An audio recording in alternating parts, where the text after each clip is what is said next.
Everything you're about to hear is just our opinion, unless it turns out to be true, in which case we totally called it. We don't traffic in lies, just sarcasm, shade, and suspiciously well-researched speculation. No reputations were harmed in the making of this podcast, unless they harmed themselves first. Let's kick it, boy! That is, I would call that false advertising. What's that? With that.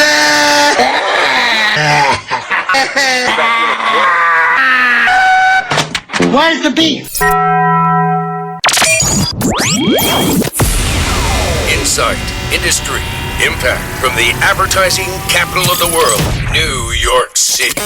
Welcome to the Make Advertising Great Again show. Hot off the presses, when two giants merge, you don't get an empire, you get a synergy graveyard. Just a fact. I'm Joe Weaver, and this is the Make Advertising Great Again show. And today, we're going to walk through the freshly dug mass grave that used to be Omnicom, IPG, DDB, FCB, MullenLowe, ... and a whole lot of people's careers. Let's get into it. Unless you've been living under a rock, you should know the moment has arrived. Omnicom has officially closed its $13.25 billion acquisition of IPG, creating the world's largest marketing and sales company. That's right, not an agency holding company. God forbid we use the A word. And that comes with about $26 billion in revenue and nearly $75 billion in billings. And to celebrate this historic combination, welcome to the biggest ad land massacre in a generation.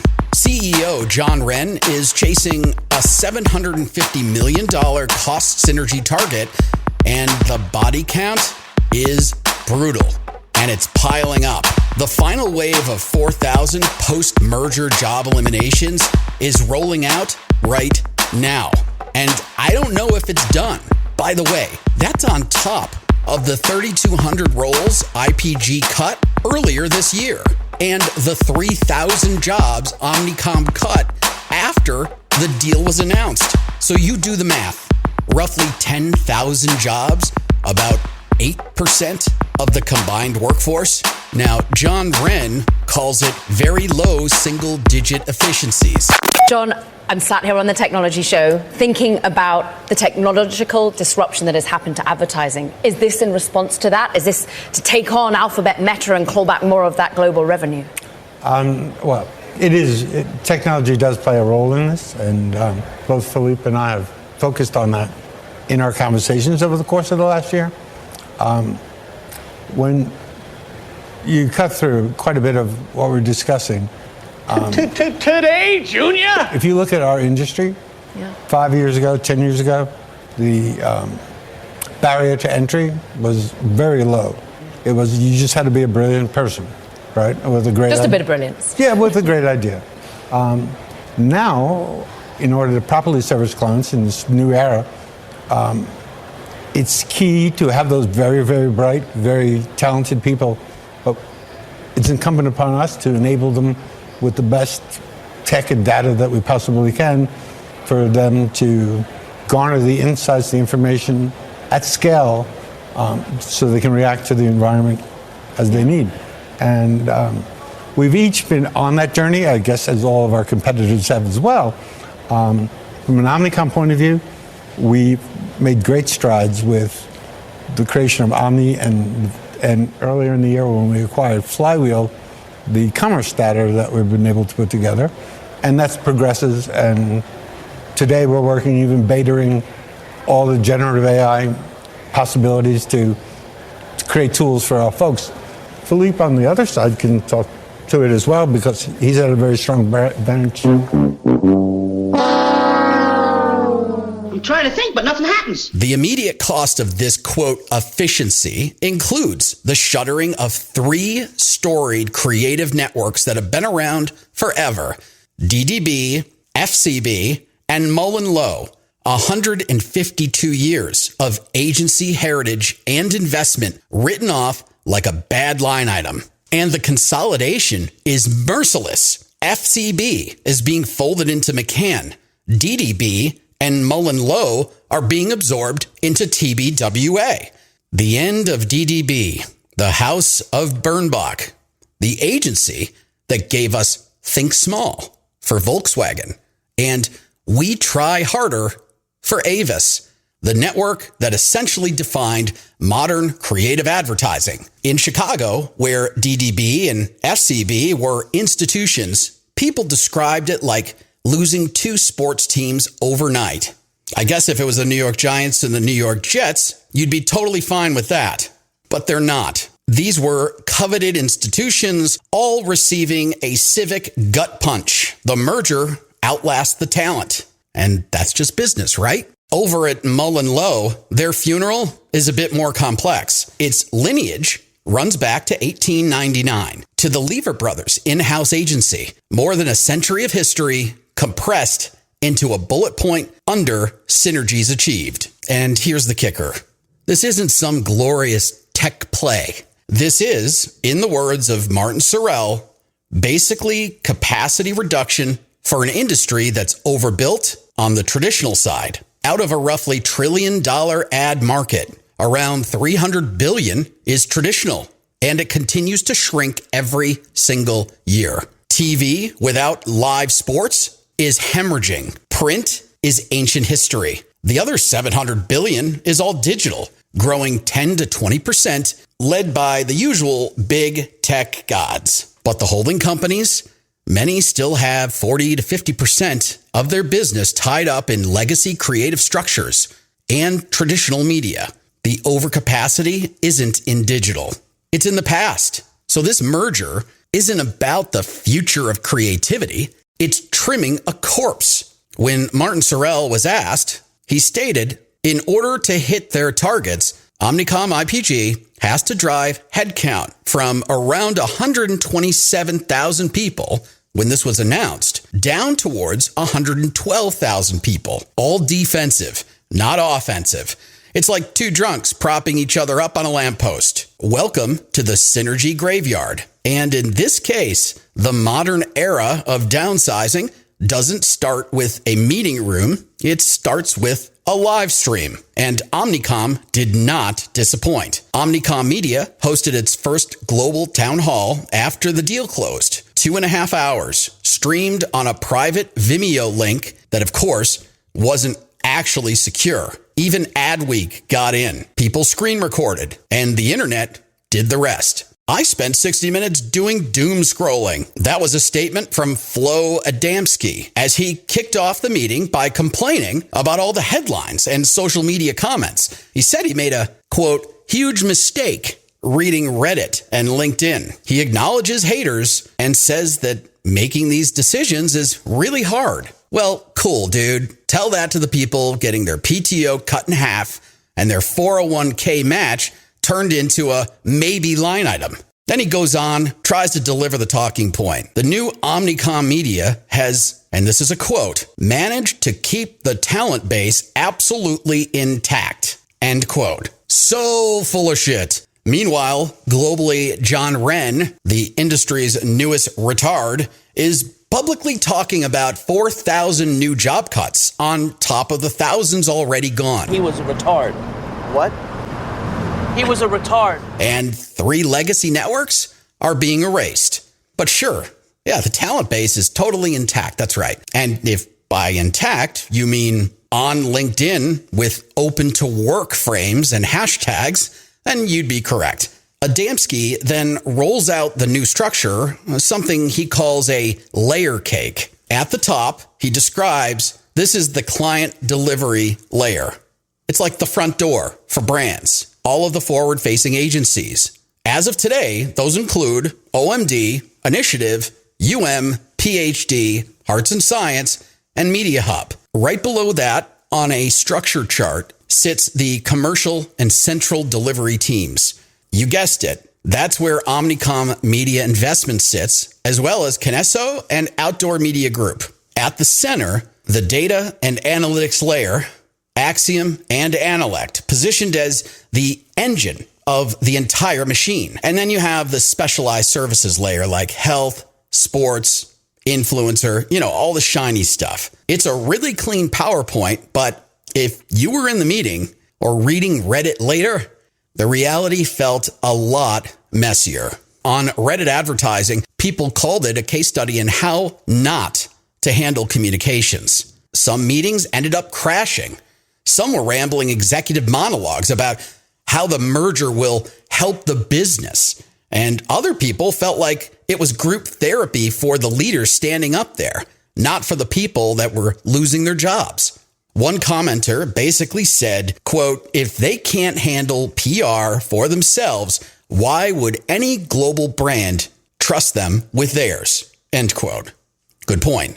And that right there, it's the quiet part. And I just said it out loud. Internal policies, not helping. Employees are all reporting late night emails with vague meeting notices, PTO restrictions, no taking days adjacent to holidays if you want holiday pay, return to office mandates that have come out of nowhere, and 401k matching, which basically has turned into a discretionary surprise end of year fund. It's like a merger themed advent calendar, right? Where you open the door and every door you open is a new benefits cut. Meanwhile, at the holdco level, Omnicom announces 7 core divisions, with the major ones being Omnicom Advertising, which includes TBWA, BBDO, and McCann as the 3 surviving global creative networks.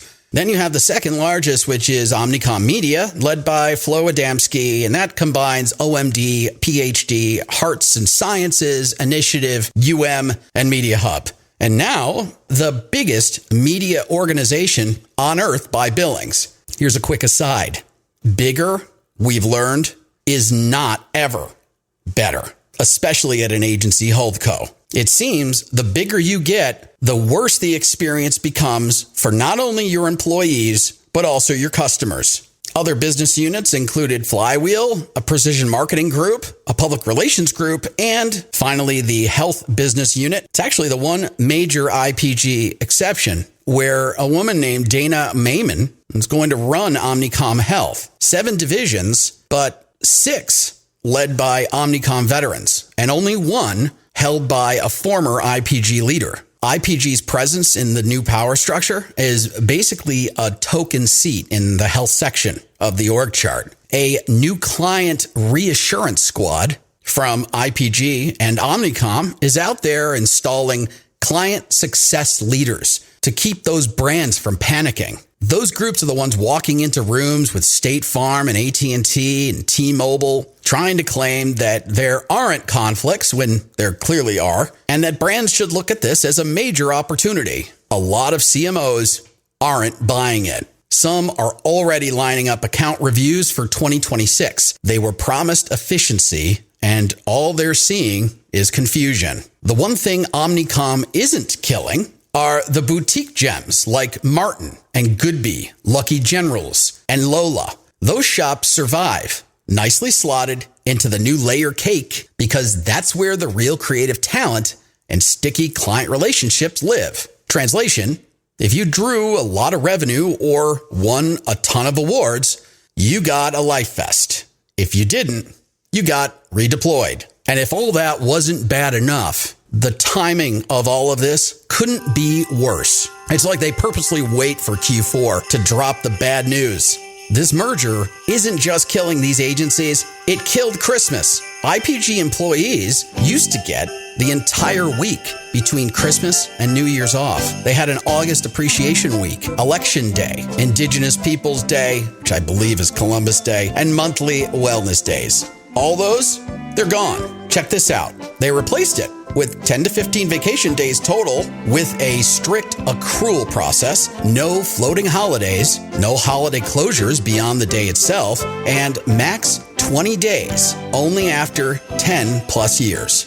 20 days. That's roughly a 60% reduction in days off that aren't PTO. And the meanest fine print, if you take vacation the day before or after a holiday, you forfeit holiday pay. Basically, take December 23rd off, say goodbye to Christmas Eve. And now for the 401k match from Guaranteed to gamified. Under IPG, they had a 50% match on 6% contributions, and that was paid out every pay period. All very predictable, trustworthy. Under Omnicom, they got cute in using words like up to 50% on just 5% of contributions. It basically gives them out to give you jack shit. To make it worse, it's paid out one time a year, so you don't even get a benefit of compounding interest inside of that year. You only get the match if you're still employed on December 31st of that year. And as I mentioned above, the whole thing, completely discretionary. You get laid off on December 29th. Guess what? No match. You quit December 30th? No match. It's retirement by raffle. Make it worse, parental leave. Cut from a flexible 6 months to a rigid 10 weeks, taken as one continuous block used within 20 weeks of the birth or adoption, and only after exhausting state disability. As one employee put it, quote, "It's absolutely cruel to the workers and their children," end quote. Healthcare sucks, but I think that kind of sucks for everybody right now. So I'm going to gloss over that one. Return to office, 3 days in office now, with an intent to move to 5. Failed to comply, and you can lose raises, promotions, and even severance. Get terminated for RTO non-compliance? Well, your eligibility completely vanishes. Speaking of severance, IPG's long tenured packages could easily exceed 20 to 30 weeks. Omnicom's plan, about 1 week per year of service, all capped around 12 weeks. So the employees, they see this pattern. A lot are expecting to get laid off in the next 6 to 12 months. Even conversations about unionizing are starting to pop up, even if people fear they're replaceable in 30 seconds. This isn't synergy. It's extraction, not an accident, a strategy. But let's be clear, this merger is not just about cutting costs. It's about shifting what these companies are, how they're defined. Omnicom's closing statement officially ditched the word agency. They now call themselves, quote, "the world's leading marketing and sales company built for intelligent growth." Not a creative partner, not a media network, a marketing and sales company. I'll say it again. The core play here isn't just data or AI. It's sales, specifically principal media buying. This is the high margin, highly dodgy practice where the agency doesn't just negotiate media for you. They buy inventory in bulk, become the principal, and then resell it to you at a markup. In a lot of cases, they're not even buying and holding the inventory. They just use a negotiated rate card with the vendor. A lot less risk that way. I've said this before, but I'll say it again. They are no longer your unbiased advisor. They are a wholesaler with a quota. Publicis has built a massive business on this. Omnicom's competing hard with its Omnet investment arm. IPG's Orion brought in its own flavor of barter. They swap client product inventory for media credits. Now, post-merger, analysts expect Omnicom IPG to increase principal media deals by at least a third just by centralizing all this trading into one beast. Here's how it allegedly works in the worst case version. Let's say the division buys Disney inventory for 30 cents on the dollar. They then charge the client a full dollar. Yes, the agency is charging the delta between the cost paid for that inventory at 30 cents versus the full dollar they're charging the client. They keep the spread, and the client sees, quote, outcomes, end quote. The agency sees a 70-cent margin. No wonder Kamran Asghari at Cross Media says there's more money to be made in principal than in performance-based agency services, end quote. In other words, he's saying if the goal is to drive revenue at these companies, this is one of the primary ways they're going to do it. And when you use outcomes, which most of the industry desperately wants to move towards, the brands should take note and be extremely cautious. When you make that much margin, you can easily adjust campaign performance up or down as the margin spread gives you flexibility. It's a game, and more brands should recognize what's going on. And that's the heart of it. When you're a principal, you are a merchant. You're incentivized to sell what you bought, not necessarily what's best to achieve a client's goal. Meanwhile, Flo Adamski, he's out there calling Principal Media a, quote, modern vehicle for creating value. CFO Phil Angelastro says it's still a small portion of client spend, but nobody can tell you exactly how much because transparency gets really foggy once you step onto the casino floor. Then there's the tech layer, Omni Plus. Duncan Painter is leading the next iteration of the Omni platform, which will formally launch at CES 2026. It combines Axiom's Real ID data graph, Flywheel's commerce infrastructure, and all the signals these agencies can hoover up. CTO Paulo Uvienko is out there saying that this is by far, bar none, the most elite data set in the world. And Omni Plus is being pitched as a full end-to-end operating system, from creative idea to media execution to sales, all tied to single consumer records. And Flo drops the line that should make every human creative spill their coffee. He stated, in 5 years, we'll be advertising more to AI than to human audiences. I don't even know what the fuck that could possibly mean, other than this guy might be a space cadet. Cool. So the holding companies are basically spending billions to sell ads to algorithms while laying off the humans who actually know how people think? Sir Martin pops back in here with another brutal point. This merger isn't about leading in AI because, frankly, nobody out there describes Omnicom or IPG, or frankly, any agency holdco, as an AI leader. It's more about surviving AI. We all know AI compresses production, automates planning, speeds up buying.